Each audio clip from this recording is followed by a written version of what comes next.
बिस्मिल्लाहिर्रहमानिर्रहीम अस्सलाम वालेकुम नाज़रीन, U watching the front page. आऊं हैं लैला अंसार ऐं मुसगद स्टूडियोज़ में मौजूद आहिनि सीनियर सहाफ़ी जीएम जमाली साहब। अस्सलाम वालेकुम and welcome to the show.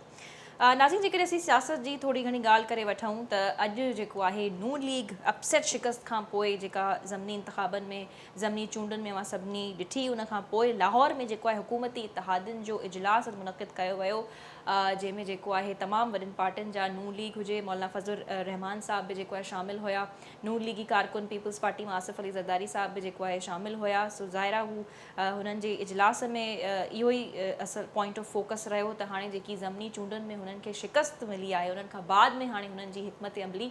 छा हूंदी आहे। ॿिए तरफ़ असीं ॾिसूं था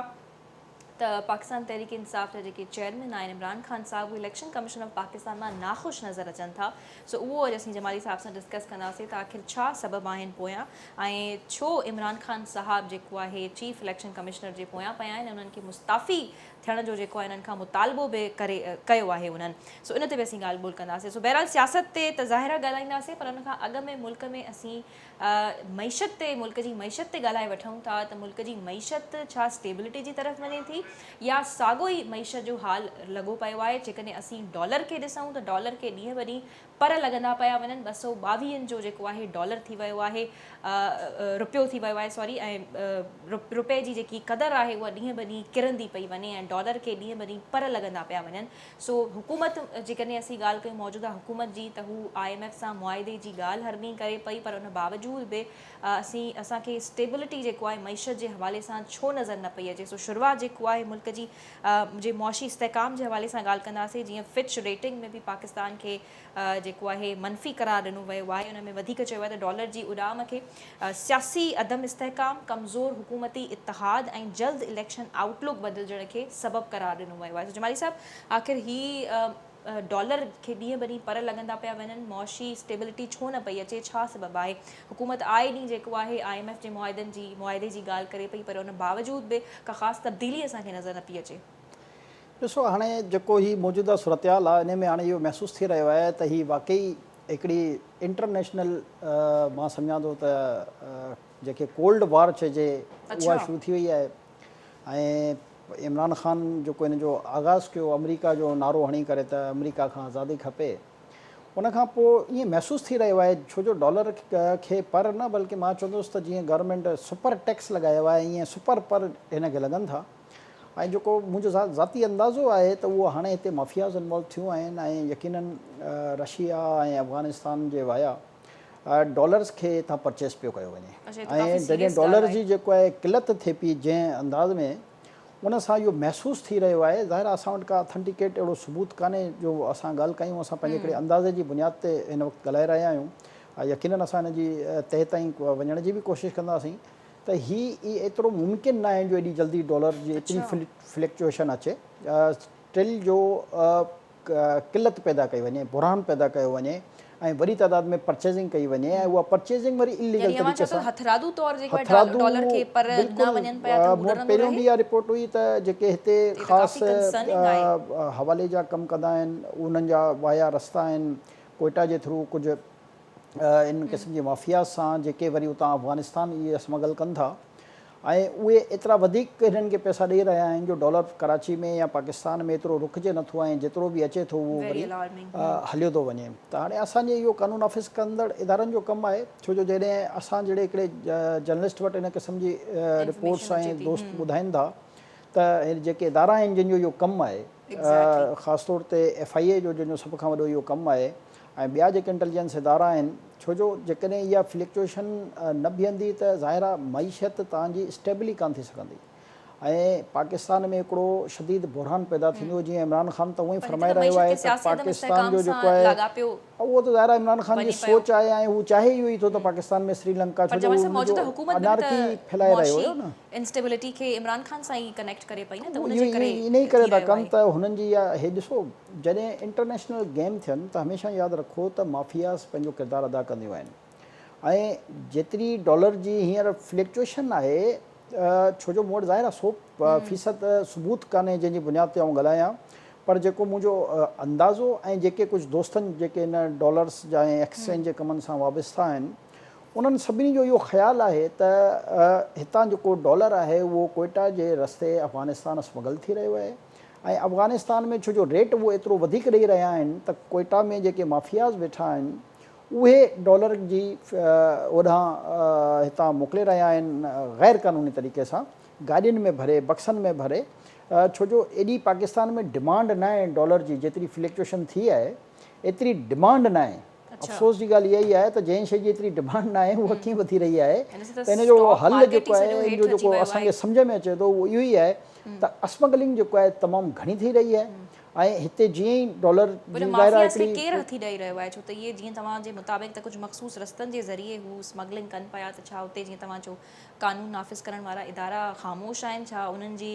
नॉलेज में इहा इंफॉर्मेशन न आहे जीअं तव्हां मुंहिंजे ख़्याल में ॾाढी वैलिड ॻाल्हि कई त तव्हां जर्नलिस्ट आहियो अव्हां जी जॾहिं इनमें इहे ॻाल्हियूं अचनि थियूं त जेके कानून नाफ़िज़ करण वारा इदारा आहिनि एजेंसीज़ बि जंहिंमें एजेंसीज़ आहिनि छा उन्हनि वटि अहिड़े क़िस्म जी का इंफॉर्मेशन न आहे जो हू इन शइ खे ॾिसनि छो त इन सां ज़ाहिर नुक़सान त मुल्क खे ई पहुचे हमेशह जेके स्मगलर्स हूंदा आहिनि जेके माफ़ियाज़ हूंदा आहिनि या त उन्हनि जे पुठियां ताक़तवर शख़्सियात जो हथु हूंदो आहे या जेके इहे माफ़ियाज़ रुॻो पाकिस्तान जो सियासतदान बि थी सघनि था ब्यूरोक्रेट्स बि थी सघनि था। ॾिसो इहे जेके माफ़ियाज़ हूंदा आहिनि इहे इन्हनि में पाण में एतिरी ताक़त न हूंदी आहे इन्हनि जे पुठियां सपोर्टर जेको आहे उहो ताक़तवर हूंदो आहे जेको उन्हनि खे फैसिलिटेट कंदो आहे ऐं इन खां अलावा जेके असां वटि ॿी बि हिकिड़ी इहा इतला हुई त राह जा जेके माण्हू आहिनि उहे बि कोयटा जे रस्ते इन डॉलर जी फ्लक्चुएशन में तमामु घणा मुलविस आहिनि छो जो मुल्क जी जेकी मौजूदा सियासी सूरत हाल आहे उन खां उहे तमामु घणो फ़ाइदो था वठणु चाहिनि ऐं हुननि जी इहा कोशिशि आहे त इकोनॉमी तौर ते असां डिस्टेबलाइज़ थी वञूं जीअं बहरहाल श्रीलंका जो हाल थियो आहे त इंडिया जी त कोशिशि आहे त असां जेको आहे उन ई तरीक़े सां डिस्टेबलाइज़ थियूं त हीउ को मामूली मसइलो कान्हे इन में वॾियूं वॾियूं माफ़ियाज़ हाणे इन्वॉल्व थी चुकियूं आहिनि पाकिस्तान दुश्मन इन में इन्वॉल्व थी चुका आहिनि छो जो ईअं नामुमकिन ॻाल्हि आहे त एॾी वॾी डॉलर जी फ्लक्चुएशन थी माज़ी में ईअं न आहे त असांजा जॾहिं रिज़र्व घटि थींदा आहिनि त फ्लक्चुएशन थींदी आहे पर हींअर असांजा रिज़र्व एतिरा घटि कान आहिनि उनजे बावजूदि एॾी वॾी फ्लक्चुएशन थिए त उन मां इहो महसूसु थी रहियो आहे त चाहे उहो अफ़गानिस्तान जे रस्ते हुजे चाहे उहो इसराइल उन में इन्वॉल्व हुजे चाहे उहो पटण खपे छो त इहा वाकई में हिकु अलार्मिंग सूरत हाल आहे डॉलर जी फ्लक्चुएशन मईशत ते वॾो असरु पवे पियो सो अखि हाणे इदारनि मां या अथॉरिटीज़ मां असीं चऊं त कंहिंखे पटणु खपे हर उहो इदारो जेको बॉर्डर जो निगहबान आहे जंहिं वटि सिक्योरिटी आहे ऐं जंहिंजो इहो कमु आहे ऐं उन्हनि तमामु इदारनि जो तालुक़ु वफ़ाक़ी हुकूमत सां आहे त उहे तमामु इदारा जेके आहिनि उहे उन्हनि खे खपे त उहे उते फोकस कनि ऐं मुतलका सूबे छो जो इन जी अक्सरियत जीअं मां तव्हांखे ॿुधायो त इतला मुताबिक़ कोयटा जो हिकिड़ो उन्हनि खे सेफ पैसेज आहे सेफ रस्तो आहे अफ़गानिस्तान वञण जे लाइ अहिड़े तरीक़े सां केपी जा कुझु इलाइक़ा आहिनि जेके उन्हनि जे लाइ सेफ पैसेज आहिनि जितां डॉलर जी इन क़िस्म जी फ्लक्चुएशन थी रही आहे ऐं हिननि खे इहो घुरिजे त जेके मुख़्तलिफ़ माल बरदार गाॾियूं आहिनि उन्हनि जी प्रॉपर चेकिंग कई वञे ऐं इन क़िस्म जी माफ़ियाज़ में पहिरें ज़माने में ईअं हूंदो त हिकिड़ो मुख़बिरी जो वॾो नेटवर्क हूंदो हो जेको जॾहिं इहे माफ़ियाज़ कंहिं बि क़िस्म जी स्मगलिंग कंदी हुई त मुतलका जेके इदारा हूंदा हुआ उन्हनि वटि उहा रिपोर्ट कंहिं न कंहिं तरीक़े सां पहुची वेंदी हुई पर बदकिस्मती सां हाणे उहे सभु इदारा सियासत में इन्वॉल्व थी विया आहिनि हाणे सियासत में इन्वॉल्व थियण जे करे जेको असुलु उन्हनि जो कमु आहे उतां उन्हनि जो ध्यानु काफ़ी हद ताईं मां सम्झां थो हटी वियो आहे जंहिंजे करे इहे सॼा इशूज़ क्रिएट थियनि पिया ऐं ॾिसो पाकिस्तान जे अंदरि जी सियासत कॾहिं कीअं कॾहिं थींदी रहंदी आहे को मसइलो कान्हे जॾहिं खां पाकिस्तान जो वजूद अमल में आयो आहे असां ॾिसंदा रहिया आहियूं ऐं हिस्ट्रियूं पढ़ंदा रहिया आहियूं सियासत में सियासत जी पाण में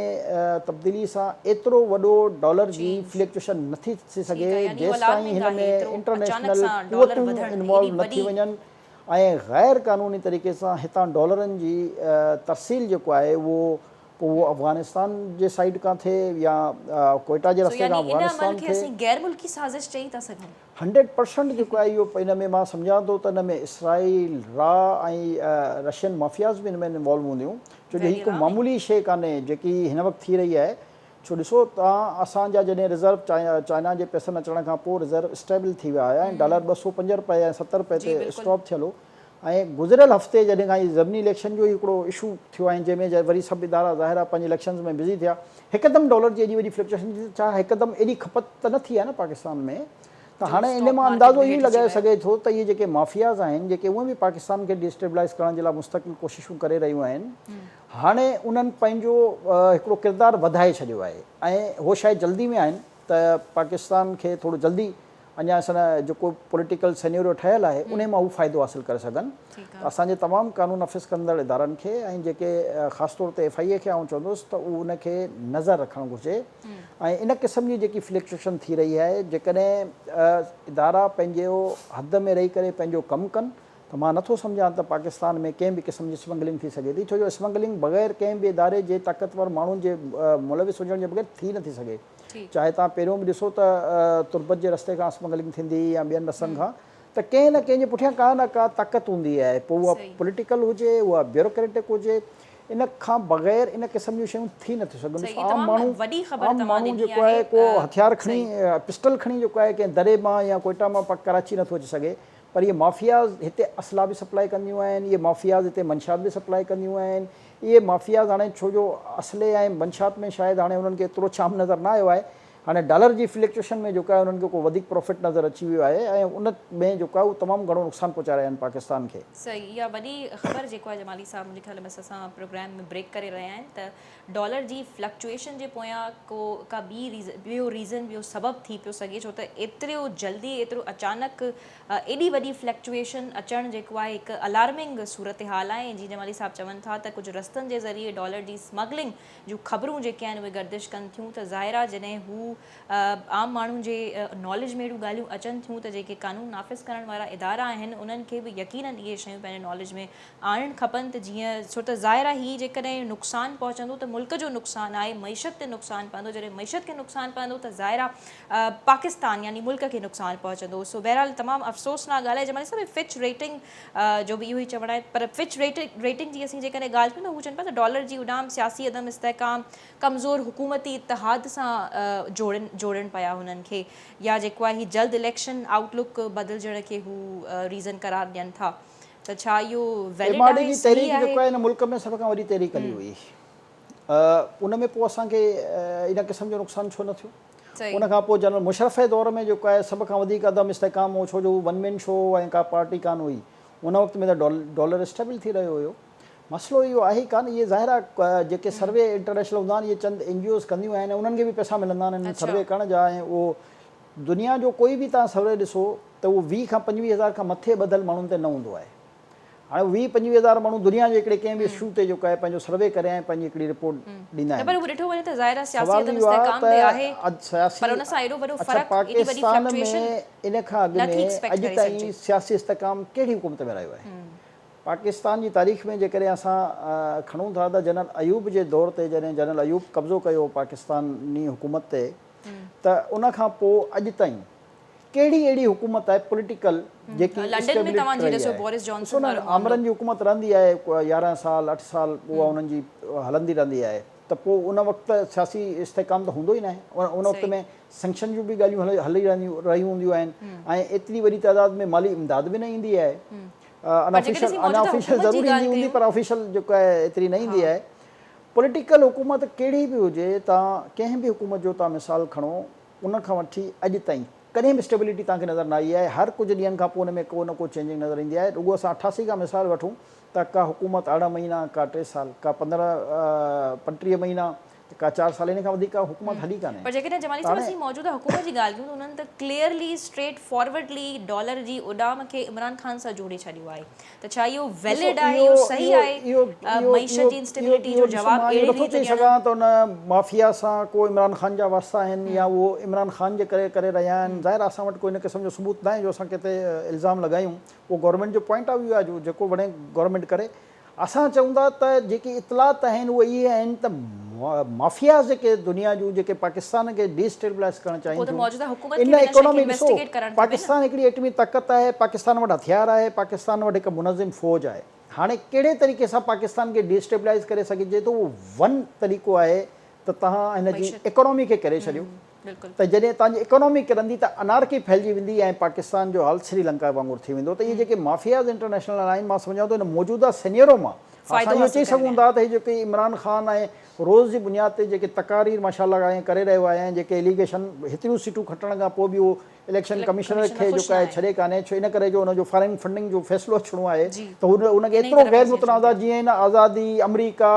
गद्दारी जा नारा लॻाए इलेक्शन में पंहिंजो वोट बैंक बरक़रार रखियो, अहिड़े तरीक़े सां हू चाहे थो त चीफ इलेक्शन कमिशन खे एतिरो मुतनाज़ा करे छॾियां जो करे हुनजे ख़िलाफ़ फ़ैसिलो बि अचे त आवाम हुनखे मञण लाइ तयारु न अच्छा, हुजे। जेकॾहिं चीफ इलेक्शन कमिशनर जी ॻाल्हि कजे त इमरान ख़ान छो नाख़ुशि आहिनि या इलेक्शन कमिशन ऑफ पाकिस्तान मां इमरान ख़ान खे एतिरा छो कंसर्न्स आहिनि, छा सबबु आहिनि? ऐं फॉरेन फंडिंग केस हाणे त ख़ैर वज़ीर आज़म शहबाज शरीफ़ साहब बि चवनि था त जेको इमरान ख़ान साहब खे ॾाढो खुलियल हथु ॾिनो वियो आहे ऐं हू वज़ीर आज़म साहब बि चवनि था त foreign election commission of Pakistan foreign funding case जो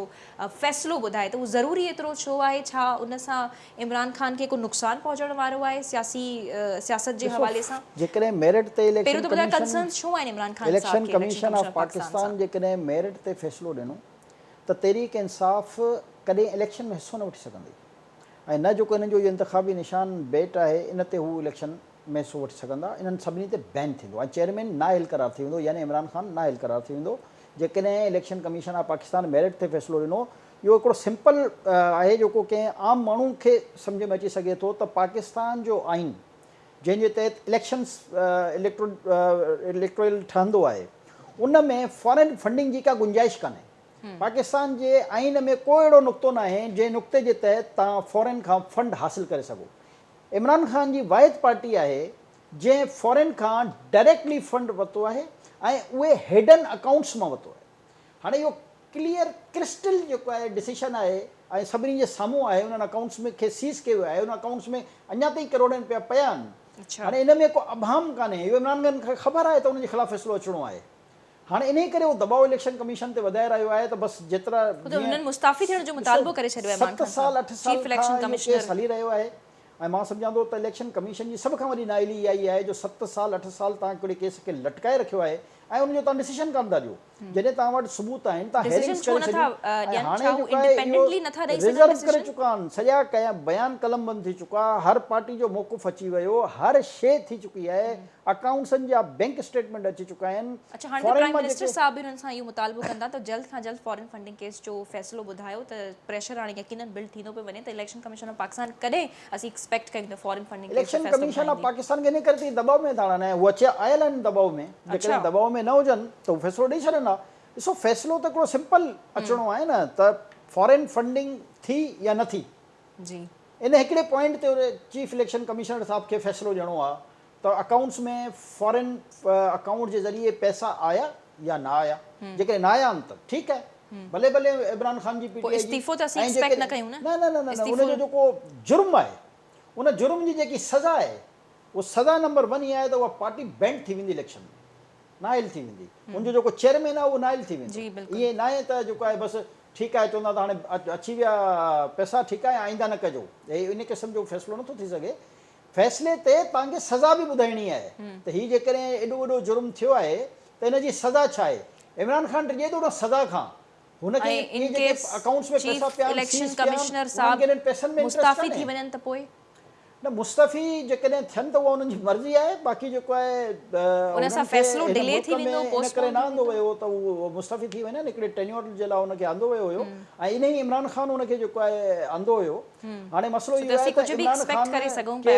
साल 3.5 साल उहो प्रोटेक्ट कंदो रहियो ऐं उनजा बयान जेके उहे इन केस खे न पियो हलाए, पर इहे हलियो इन जो तॾहिं आहे जॾहिं हाई कोर्ट्स जेको आहे हुन ते ऑर्डर कयो आहे। हूअं त इलेक्शन कमीशन जो हिनजो पंहिंजो चेयरमैन हुयो, इन करे त उहो कच्छ में लिकाए वेठो हुउसि ऐं हिन जूं तारीफ़ूं कंदो हो। जेकॾहिं तव्हांजा जलसा जुलूस ॿुधो त तव्हांखे हर वक़्तु हिन जी तारीफ़ कंदे नज़र ईंदो त हाणे जेको आहे सभ खां ईमानदार, इंडिपेंडेंट, गैर जानबदार, यानी जेको इमरान ख़ान खे सपोर्ट करे उहो ईमानदार बि आहे, दयानतदार बि आहे, इंडिपेंडेंट बि आहे, साफ़ सुथरो आहे, शफ़ाफ़ आहे ऐं जेको हिन जे ख़िलाफ़ु थोरी बि ॻाल्हि करे उहो चोर बि थी वेंदो, डाकू बि थी वेंदो, रियासत जो एजेंट बि थी वेंदो, गद्दार बि थी वेंदो, मीर जाफ़र मीर सादिक बि थी वेंदो। न त हिन खे इमरान ख़ान खे हुकूमत खे खपे त हिन जो थोरो सो पहिरियों प्रॉपर तरीक़े सां इलाजु कराइनि। हिन जो मूंखे लॻे थो त हिन जे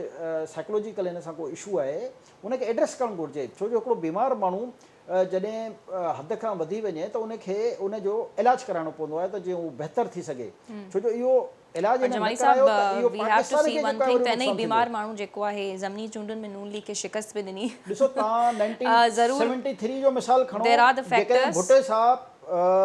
अयूब जे ख़िलाफ़ु आवाज़ खयों, एस्टेब्लिशमेंट जे ख़िलाफ़ु जेके नफ़रत पाकिस्तानियुनि में आहे 1947 खां पोइ जो जेकॾहिं तव्हां पूरो हिसाबु लॻायो त इहा हिकिड़ी ग्रेजुअली स्लोली ज़रूर पर ईंदी रही आहे। सभ खां वॾो मिसाल आहे भुट्टो साहब, जॾहिं भुट्टो साहब जनरल अयूब जे ख़िलाफ़ु आवाज़ु उथारियो त सॼो पाकिस्तान भुट्टे साहब सां गॾु हुयो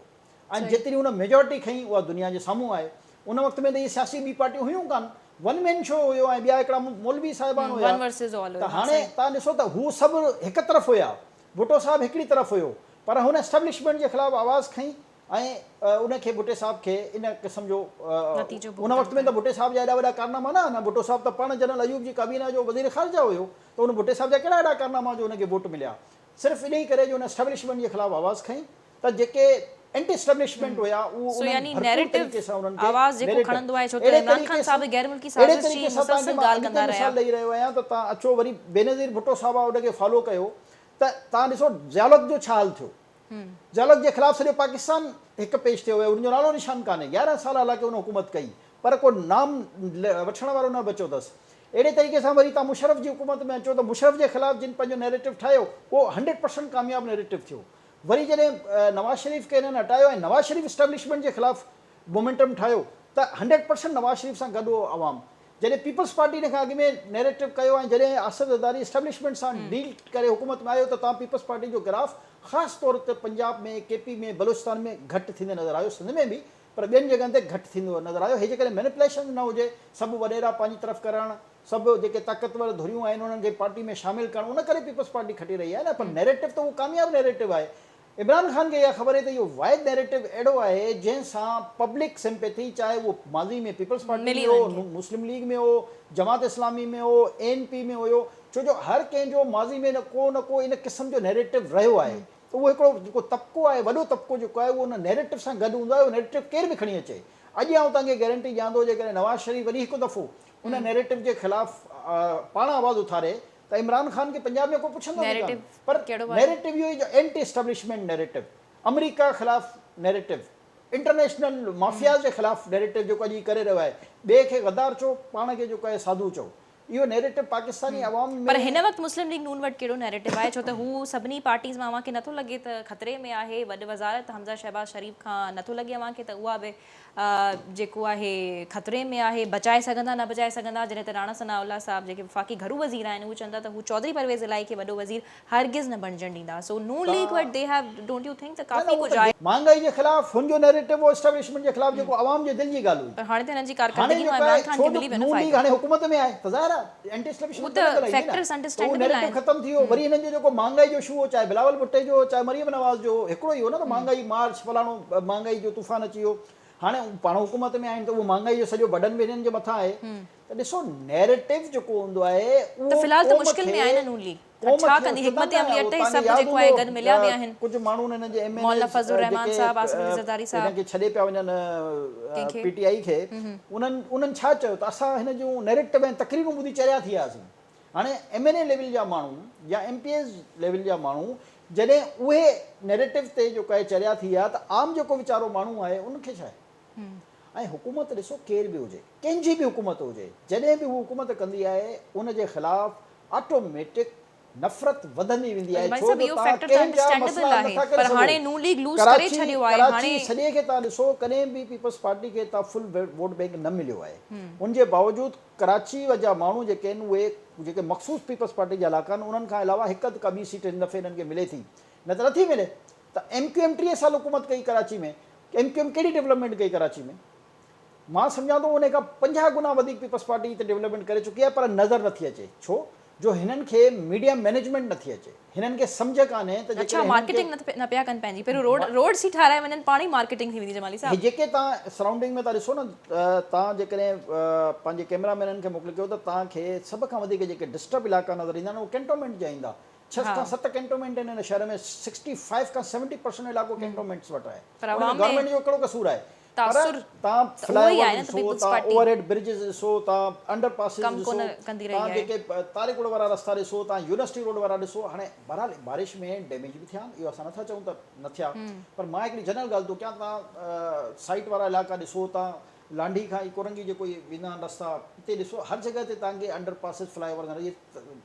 जेकॾहिं तव्हांजा बजट ॾिसंदव चेक कंदव तव्हांखे ख़बर पवंदी अक्सरियतनि में पीपल्स पार्टी ठाहिया आहिनि। पर प्रॉब्लम इहो आहे त उनजे बावजूद बि कराची जो आवाम जेको आहे उनखे लाइक कान थो करे। कराची जो आवाम जेकॾहिं MQM खे रिग्रेट कयो, छो जो अल्ताफ़ हुसैन खे हुननि बैन कयो, उन खां पोइ इमरान ख़ान खे उन्हनि वोट ॾिनो। इमरान ख़ान 3.5 साल वज़ीर आज़म, हाणे कराची कंहिंखे वोट ॾींदी? वज़ीर आज़म पाकिस्तान जी हैसियत में उहो कराची में कान रहियो, या कराची जे लाइ उन 1100 अरब रुपए जो ईअं ज़बानी कलामी ऐलान कयो, छा ॾिनई कराची खे? पर अॼु बि जेकॾहिं उहो कराची में जलसो करे थो त उनजो जलसो पॉपुलर आहे। छो? नैरेटिव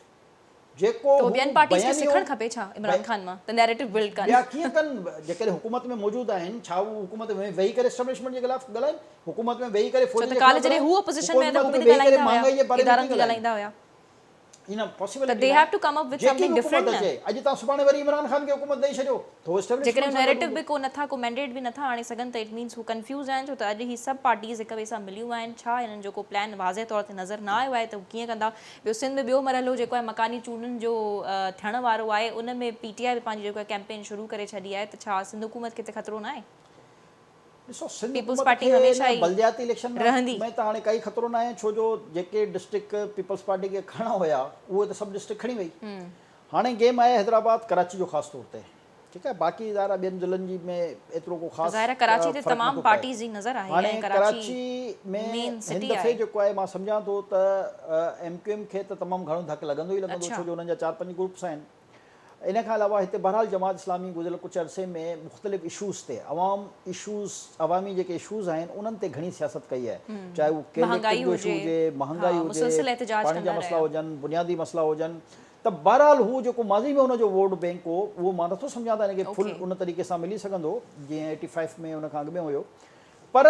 जमात इस्लामी जे वोट ते मां सम्झां थो त हिन दफ़े थोरो सो इंक्रीज़ थींदो। अच्छा। इहो जेको बज़ाहिर असांखे नज़र अची रहियो आहे। कॉम्पिटिशन जेको आहे वधि में वधि कहिड़ी जमातुनि में हूंदो? त मूंखे लॻे थो त PTI वर्सेस PP? PTI ज़ाहिर हिन मुक़ाबिलो जेको असल मुक़ाबिलो आहे मां सम्झां थो आहे ई PTI जमात इस्लामी ऐं MQM जे दरमियान। पीपल्स पार्टी जा पंहिंजा रवायती इलाइक़ा आहिनि, उतां ज़ाहिर आहे पीपल्स पार्टी खटी वेंदी, हिन में को अबाम कान्हे, को शक जी गुंजाइश कान्हे। पर थी सघे थो त पीपल्स पार्टी खे कुझु ॿियनि इलाइक़नि में बि कुझु वधीक मोट मिले। इहो मुंहिंजो पंहिंजो हिकिड़ो अंदाज़ो आहे, छो जो हिन वक़्तु प्रॉपर अहिड़ी का पार्टी कान्हे जेकी कराची खे वन मैन शो टाइप हलाए, जीअं माज़ी में हलंदो रहियो। त जॾहिं वन मैन शो टाइप नथो हली सघिजे त पोइ मुख़्तलिफ़ इलाइक़नि जी डायमेंशन जे हिसाब सां उहो वोट जेको आहे ऑटोमेटिक डिस्ट्रीब्यूट थी वेंदो आहे। हाणे उन में मां नथो सम्झां त का बि हिकिड़ी पार्टी अहिड़ी अची वेंदी जेकी फुल फ्लेज पंहिंजे के मेयर खे लॻाए सघे। त जेकी बि पार्टी ईंदी बहरहाल उनखे कोलेशन सां गॾिजी करे हिन शहर में मेयर लॻाइणो पवंदो। अच्छा, नून लीग हाणे जेको आहे कंफ्यूज़ड आहे। जीअं मां सवेर बि ॻाल्हि कई, जेको लाहौर में हिननि जो हुकूमती इतिहादियुनि जो इजलास थियो आहे, छा डिस्कस कंदा ही, छा हिकमत हमली हूंदी? ॾिसो, हुननि सिंपल जेकी असांजे इतला मुताबिक़ हिकिड़ो सिंपल आहे त हिकु त उहो असेंबली बिल्कुलु न टोड़ींदा, ऐं मामले खे जेको आहे उहो ज़ाहिर ऐं उन्हनि जे हक़ में बि न आहे। जेकॾहिं टोड़ींदा त उन्हनि खे सभ खां वॾो लॉस थींदो, छो जो हींअर जेको बयानियो आहे इमरान ख़ान जो, इहो कंहिं बि इलेक्शन में हुनखे फ़ाइदो ख़बर ॾींदो साम्हूं आई आहे। जमाली ऐं साहब, त वॾे वज़ीर हमज़ा शहबाज शरीफ़ खे इस्तीफ़ो ॾियण खां बि मना कई वई आहे। उहो इन करे जो ही मुस्तक़िल कोशिशि करे रहिया आहिनि त ॾिसो काफ़ लीग जा 10 मेंबर्स आहिनि ऐं उन्हनि जे करे हुकूमत ठहंदी ऐं उन्हनि जी हुकूमत करे ठहंदी, जेकी सिंपल ॻाल्हि आहे न। हाणे वफ़ाक़ में चौधरी शुजात जेको आहे उहो वफ़ाक़ी हुकूमत सां गॾु आहे। उनजा 2 PMLQ जा जेके आहिनि MNAs उहे वफ़ाक़ी वज़ीर आहिनि, जंहिंमें हिकिड़ो चौधरी शुजात जो पुटु आहे ऐं ॿियो हिकिड़ो चीमा साहबु आहे। हाणे ज़ाहिर आहे जेकॾहिं 2 वफ़ाक़ में हिननि वटि आहिनि त थी सघे थो 5-6 MPA बि हिननि सां गॾु हुजनि। मूंखे अञा उन बारे में ॼाण कान्हे, पर हिन जा काफ़ लीग सां हिन जूं ॻाल्हियूं हली रहियूं आहिनि चौधरी शुजात सां। त जॾहिं तव्हां असां सां वफ़ाक़ में बि आहियो त असां चाहियूं था त सूबे में बि तव्हांजा जॾहिं MNAs असां सां गॾु आहिनि त MPAs बि असां सां गॾु हुजणु घुरिजनि। इहे ॻाल्हियूं हली रहियूं आहिनि। ऐं जेकी मुंहिंजी इतला आहे उहा इहा आहे त हिननि काफ़ लीग में चौधरी शुजात खे चयो आहे त जेकॾहिं तूं कंहिंखे नॉमिनेट बि करण थो चाहीं वॾी वज़ारत लाइ त असां शहबाज शरीफ़ खे हमज़ा शहबाज खे सरेंडर करे ऐं तुंहिंजी पसंदि जो बि को माण्हू हिते वॾो वज़ीर लॻाए सघूं था। त इहे मज़ाकरात हली रहिया आहिनि, जेके मज़ाकरात आसिफ़ ज़रदारी करे रहियो आहे। अच्छा। छो जो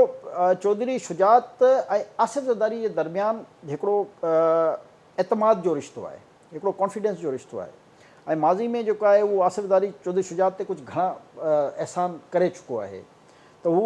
आसिरदारी जे एहसाननि तले दॿियल आहे मां सम्झां थो। ऐं हू छो जो तबियत ज़ाहिर आहे हुनजी एतिरी ठीकु कान्हे, उहो वधीक पंहिंजो पॉलिटिक्स खे एतिरो टाइम नथो ॾेई सघे, पर जेको हुनजो वरी पुटु आहे उहो इन मामलनि खे ज़रूरु ॾिसी रहियो आहे। त इहे जेके मज़ाकरात आहिनि, मुंहिंजी इतला मुताबिक़ अॼु राति में जेको आहे चौधरी शुजात सां हिननि जी मीटिंग आहे, ऐं जंहिंमें काफ़ी हद ताईं मामला जेके आहिनि उहे अॻिते वधी सघनि था। ॿी तरफ़ कुझु PTI जा MPAs आहिनि जेके नून लीग सां राब्ते में आहिनि, ऐं उहे बि पेशकश करे रहिया आहिनि त असां जेको आहे इहो जेकॾहिं 5 MPA इस्तीफ़ा ॾेई छॾनि त अल्टीमेटली वरी शहबाज़ शरीफ़ हमज़ा शहबाज़ी रहंदो। त इहे 2 कॉर्नर्स आहिनि, 2 पता आहिनि जेके अलॻि अलॻि तरीक़े सां खेॾिया वञनि पिया।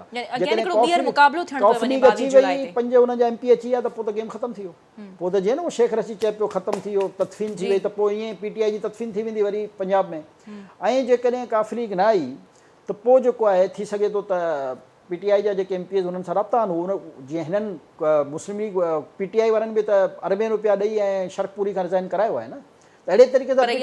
PTI जा शेख रशीद जी ऑडियो मौजूदु आहे, ऐं हू चए थो मूं मज़ाक में चई आहे। हाणे ॾिसो, हाणे हुनखे ख़बर आहे इहा ऑडियो जेको आहे फॉरेंसिक थियल आहे, त हाणे चए थो इहा मूं मज़ाक में चए, त ॿिया बि चवंदा असां मज़ाक में चयो आहे। हिन में कहिड़ो मसइलो आहे? त हिन में को शक न आहे त हिन वक़्तु जेके माफ़ियाज़ आहिनि, ऐं मां पंहिंजे व्यूवर्स खे ॿुधायां त मुंहिंजा कुझु दोस्त आहे टेक्सटाइल सां वाबिस्ता आहिनि, जेके पर्सनल मुंहिंजा दोस्त आहिनि, उन्हनि मूंखे ॿुधायो चई वॾी तइदाद में हिते माफ़ियाज़ जो रशियन जे थ्रू हिते पैसो इन्वॉल्व थियो आहे। त कंहिं बि सूरत में जेको आहे, छो जो हाणे इमरान ख़ान अमरीका जे ख़िलाफ़ु तमामु घणो ॻाल्हाए रहियो आहे, त लिहाज़ा जेको आहे हिनखे सपोर्ट करणी आहे। हिन में पैसे जो मसइलो कान्हे, जेतिरो वञे ख़र्च थिए। हाणे टेक्सटाइल जा वॾा वॾा जाइंट जेके आहिनि उहे इहे ॻाल्हियूं करे रहिया आहिनि, त ज़ाहिर आहे असांखां वधीक उन्हनि वटि नॉलेज हूंदी आहे। ऐं हुननि खे जेको मूंखे ॿुधायूं त हिकु ॾींहुं अॻु में हुननि खे ख़बर हुई त 15 खां 16 सीटूं PTI खटी वेंदी। हाणे इलेक्शन हले पई, माहौल उते ठहियलु आहे, इन माफ़ियाज़ खे अॻु में ख़बर थी पइजी वञे त इन्हनि जा जेके ताना बाना हूंदा आहिनि उहे लोकल सतह ते लाज़मी हूंदा आहिनि। पॉलिटिकल पार्टी प्रिडिक्ट करे, मुस्लिम लीग नून प्रिडिक्ट करे, PTI करे, पीपल्स पार्टी करे, जमात इस्लामी करे, ANP करे, ॻाल्हि सम्झ में अचे थी। इहे जेको बिज़नेसमैन तबिको हूंदो आहे, जिन जा ताना बाना ॿाहिरि मिलंदा आहिनि, इहे प्रिडिक्ट नथा करे सघनि। त प्रिडिक्ट करण वारो माण्हू ॾिठो वेंदो आहे, साफ़ी करे सघनि था, दानिश्वर करे सघनि था, अंदाज़ा लॻाईंदा आहिनि, कंहिंजा सही थींदा आहिनि, कंहिंजा ग़लति थींदा आहिनि। पर जेके बिज़नेसमैन टाइकोन हूंदा आहिनि, उन्हनि मूंखे महीनो अॻु में ॿुधायो त 30 जुलाई ताईं इहो डॉलर जेको आहे तव्हांजो 230 रुपए में हले वेंदो, जेको मूंखे यकीन न आयो आहे। इन करे मां पंहिंजे प्रोग्राम में इहा ॻाल्हि न कई हुई। पर हाणे जेको आहे उहो जॾहिं आउं ॻाल्हि सोचां थो त मूंखे यादि थी अचे त, छो जो अॼु जेकी आहे 222 त हिते आम इंटरबैंक जी तव्हां ॻाल्हि था कयो न, पर जेको मार्केट में हले थो 228 रुपया हिन वक़्तु हली रहियो आहे। मूंखे अधु कलाक अॻु में हिकिड़े दोस्त जी फ़ोन आई, चई भाईजान 228 रुपए में जेको आहे उहो डॉलर सेल थी रहियो आहे। छो जो जॾहिं इंटरबैंक हूंदो आहे वरी पोइ ब्लैक जा 3-4 रुपया एक्स्ट्रा वेंदा आहिनि। त बहरहाल त इन्हनि जाइंट्स जेके हूंदा आहिनि, जेके माफ़ियाज़ सां गॾु वरी जेके बिज़नेसमैन हूंदा आहिनि, उन्हनि खे असांखां वधीक इन बारे में ऑलरेडी ख़बर हूंदी आहे त हिन वक़्तु पाकिस्तान जी सिचुएशन छा थींदी, पाकिस्तान जी इकोनॉमी जी सिचुएशन छा बीहंदी, पाकिस्तान जी हुकूमतनि जी डायमेंशन कीअं बीहंदी, असांखां वधीक उन्हनि वटि ॼाण हूंदी आहे जेके ॿाहिरि वेठा हूंदा आहिनि। ख़ैर मतिलबु आहिनि त उहे पंहिंजे मुल्क जा माण्हू ऐं मुल्क सां ई असीं इहो नथो चई सघां, इहे जेके आहिनि इहे पंहिंजे मफ़ाद सां गॾु हूंदा आहिनि, इहे पंहिंजे मफ़ाद सां गॾु हूंदा आहिनि। हुननि खे इहो इंट्रस्ट न हूंदो आहे त हुकूमत में केरु आहे ऐं हुकूमत में केरु न आहे, हुननि खे पंहिंजे बिज़नेस में इंट्रस्ट हूंदो आहे। त जेको इन क़िस्म जो बिज़नेसमैन तबिको आहे, तव्हां अॼु बि ॾिसो न त जेको बि तव्हांजो बिज़नेसमैन तबिको आहे उहो अॻियां वधी चढ़ी करे मुल्क जी ॻाल्हि त ज़रूरु कंदो हूंदो, पर जेको उन में रोल प्ले करणु घुरिजे उहो रोल त न कान प्ले कंदो, उहो त पंहिंजी शयुनि खे सेव कंदो आहे। जेकॾहिं ही सभु बिज़नेसमैन गॾिजी करे ऐं डॉलर जी फ्लक्चुएशन हे जेको हिननि ज़ख़ीरा कयल आहिनि ऐं लिकायल आहिनि, उन खे जेकॾहिं मार्केट में उछले छॾनि त इहो नामुमकिन आहे जो हिते वरी जेको आहे फ्लक्चुएशन अचे। हीउ थींदो ई इन क़िस्म जे बिज़नेसमैननि जे ज़रिए आहे जेके होल्ड कंदा आहिनि, जिन में होल्ड पावर हूंदी आहे। उहे करे पोइ इन क़िस्म जो जेको आहे उहो हिकदमि बुरान पैदा करे ऐं उन डॉलर खे मथे खणी वेंदा आहिनि ऐं वरी पोइ हिकदमि तव्हां ॾिसंदव त वरी हेठि बि अची वेंदो आहे। इहा हिकिड़ो गेम हूंदो आहे सियासत में। मां सम्झां थो त इन क़िस्म जी जेके माफ़ियाज़ इन्वॉल्व थियल आहिनि, काई बि हुकूमत ज़ाहिर आहे हुनजी, मां नथो सम्झां हुन में एतिरी ताक़त आहे जो उन्हनि सभिनी जे ख़िलाफ़ हिकु गॾु वेड़ी सघे। यानी चवण आहे सियासत बहरान जो बि ॻाल्हि कनि था, इन जो बि कोई एतिरो वॾो कनेक्शन कोन आहे मईशत जी बिगाड़ सां। ॾिसो कनेक्शन ज़रूरु हूंदो आहे, पर छो जो एतिरे वॾे पैमाने ते ॾिसो न एस्टेब्लिशमेंट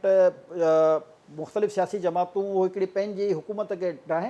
लॻाइण में जॾहिं इन्वॉल्व हुजनि त जेको एक्चुअल फोकस हूंदो आहे उहो ज़ाहिर सभिनी जो हटियल हूंदो आहे न। त हे जेके पुठियां माफ़ियाज़ वेठा आहिनि, जिन जो सियासत सां को कमु न हूंदो आहे, हे इन क़िस्म जी फ्लक्चुएशन्स पैदा कराईंदा आहिनि, उन मां हू पंहिंजो फ़ाइदो वठंदा आहिनि। सही, चाहे वो ठीकु आहे। लोकल बिज़नेसमैन आहे या पाकिस्तान में कमु कंदड़ ॿाहिरि जो बिज़नेसमैन आहे, सही सभु उन मौजूदा सूरतयाल मां फ़ाइदो वठी ऐं पंहिंजो फ़ाइदो हासिलु कंदा आहिनि। उनखे मुल्क सां को इंट्रस्ट न हूंदो आहे। ठीकु आहे, मुल्क जमाल जेको साहब, आहे वरी इहे अलादमी असांजे ॻाल्हि तव्हां आहे। जहिड़नि मसलनि माण्हुनि जो मसइलो आहे जेके चवंदा आहियूं मुल्क खे कुझु थियो त असांखे नुक़सानु थी वेंदो, मुल्क खे ई थियो। इहे असांजूं ॻाल्हियूं आहिनि जेके लोअर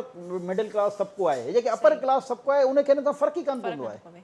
ठीकु आहे, थैंक यू जमाली साहब। मुंहिंजे ख़्याल में जमाली साहब अॼु प्रोग्राम में हिकु वॾी ख़बर ॾिनी आहे असांखे त हीअ जेकी मईशत जो बिगाड़ मुसलसल थिए पियो या डॉलर जी जेकी हीअ कंज़ेक्यूटिवली उन में फ्लक्चुएशन अचे पई, त यकीनन सियासी अदम इस्तेहकाम बि हिकु वन ऑफ द रीज़न्स आहे। काफ़ी सबबनि मां हिकु सबबु थी सघे थो, पर एतिरी फ्लक्चुएशन जे पोयां थी सघे पियो त कुझु माफ़ियाज़ इन्वॉल्व आहिनि। वरी वॾी ख़बर मुंहिंजे ख़्याल में जमाली साहब अॼु प्रोग्राम में शेयर कई आहे असां सां। सो बहरहाल जेके कानून नाफ़िज़ करण वारा इदारा आहिनि, अथॉरिटीज़ आहिनि, स्टेक होल्डर्स आहिनि, उन्हनि खे खपे त हू इन मामले जी नज़रसानी कनि त जीअं मुल्क जेको आहे मुआशी बिगाड़ न पैदा थिए ऐं मईशत जेको आहे उहा स्टेबिलिटी जी तरफ़ वञे। ऐं न सिर्फ़ु उन्हनि अथॉरिटीज़ खे बल्कि ज़ाहिर अथॉरिटीज़ में हुकूमत बि शामिल आहे, मौजूदा हुकूमत, त हू बि हिक ॿिए ते इल्ज़ाम तराशी खां बजाए एतिरो सियासत में गुम न थी वञनि जो मईशत हुननि खां विसरी वञे। सो बहरहाल असीं उमेद कयूं था त मईशत पाकिस्तान जी मईशत में स्टेबिलिटी जल्द खां जल्द अचे, पर उहा यकीनन तॾहिं ईंदी जॾहिं ही सियासी पार्टी, छो त आउं कल्ह बि जॾहिं राना सनाउल्ला खे ॿुधी रही हुयसि, हू चई रहियो इमरान ख़ान जे बारे में त हुनखे असां सां गॾु वेहणो पवंदो। सो इट मीन्स त हिननि सियासी पार्टीज़ जॾहिं हिक पेज ते थींदियूं, एटलीस्ट मईशत वारी ॻाल्हि ते हिक पेज ते थी करे हिक ॿिए सां ॻाल्हाइणु ॿोलाइणु शुरू कनि, डिस्कशन कनि त जीअं मुल्क जी मईशत स्टेबिलिटी जी तरफ़ वञणु लॻे। सो प्रोग्राम जो फीडबैक असांखे ज़रूरु ॾींदा, इजाज़त ॾींदा। अल्लाह हाफ़िज़।